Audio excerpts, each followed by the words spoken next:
Bonsoir, chers amis.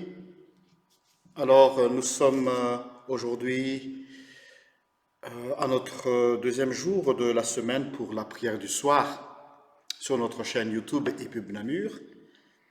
Et alors, pour la méditation pour ce soir, le texte que je vais vous partager en méditation se situe dans l'épître de Paul aux Galates.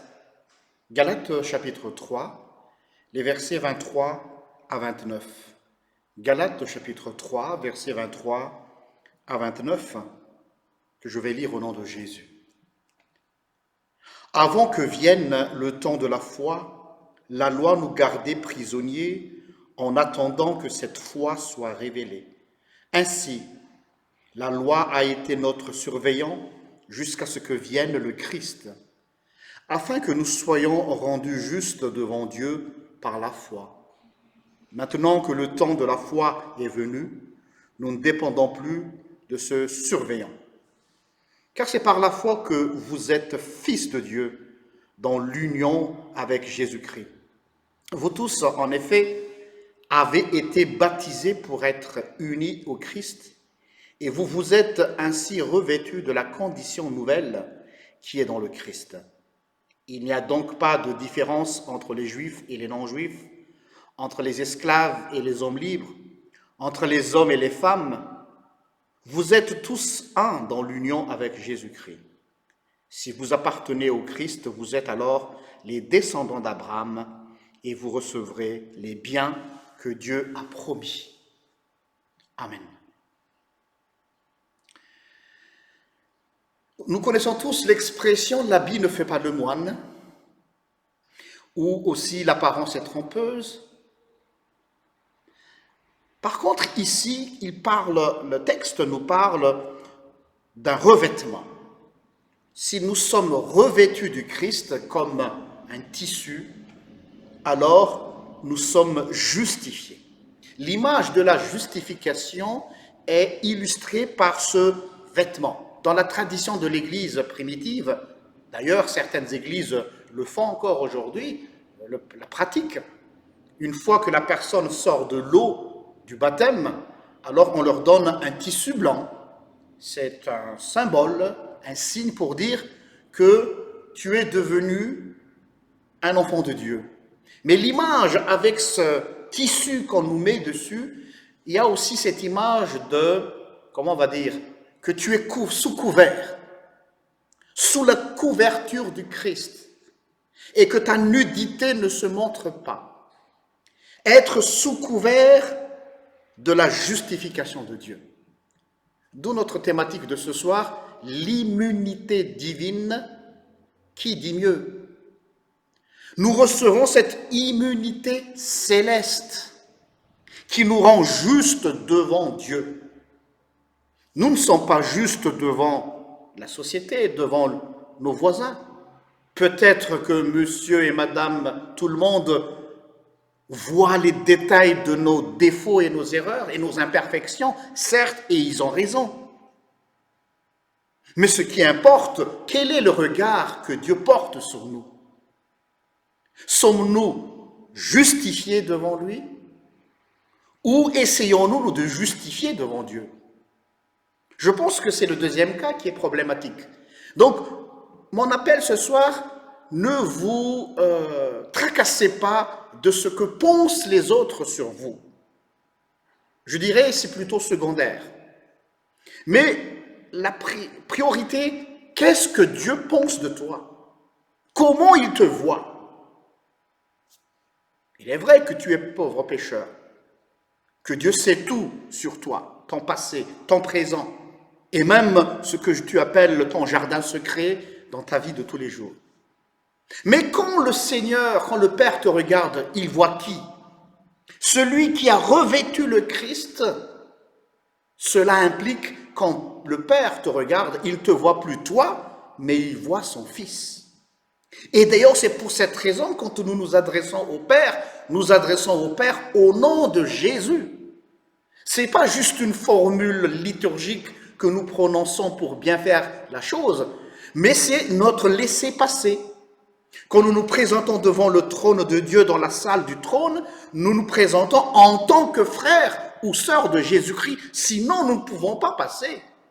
Sinon, nous ne pouvons pas même avoir une audience, être face au Père. Car seul le Fils unique, qui est le bien-aimé, seul le Christ que le Père peut entendre, peut écouter.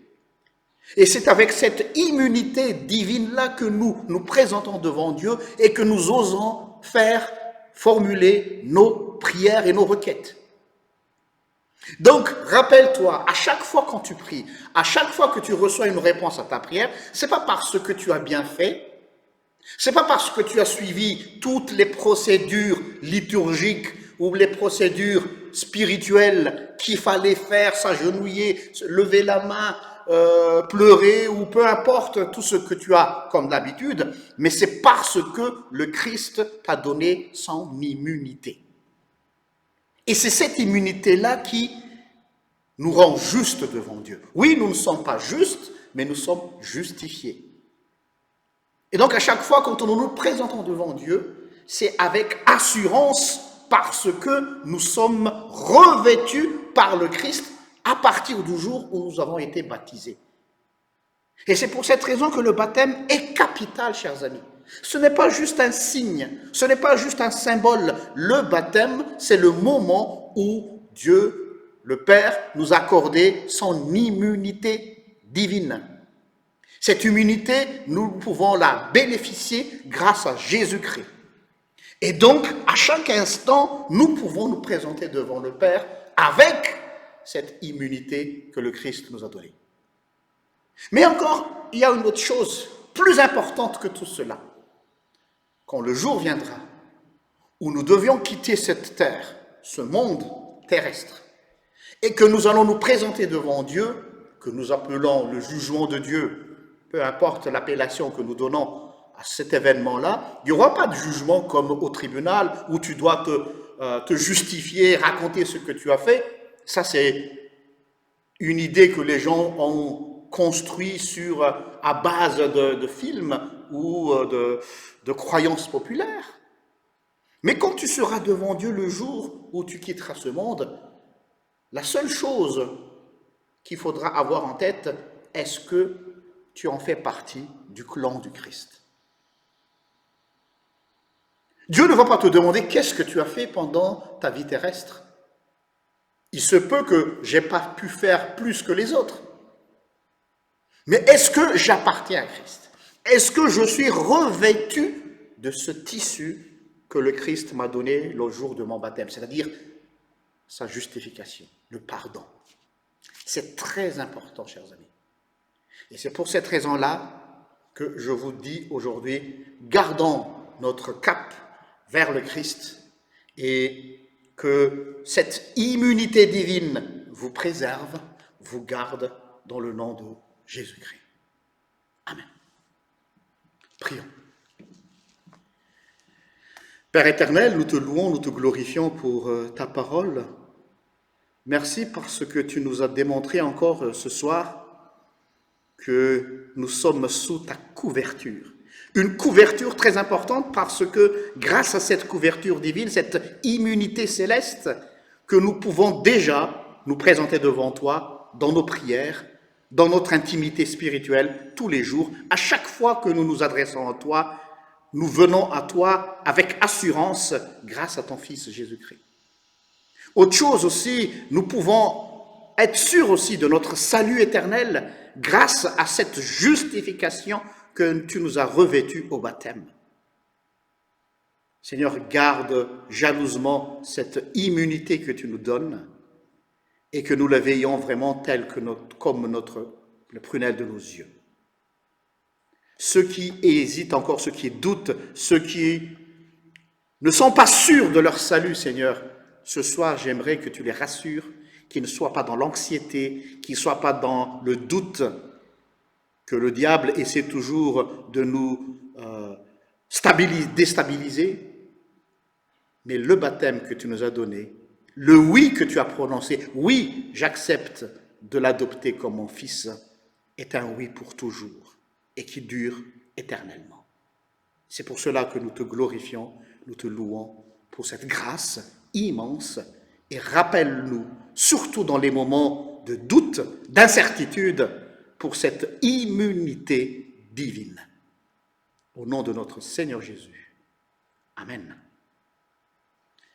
Je vous souhaite une excellente soirée, chers amis, et que le Seigneur vous bénisse. Je vous donne rendez-vous demain à la même heure, si Dieu le veut. Au revoir.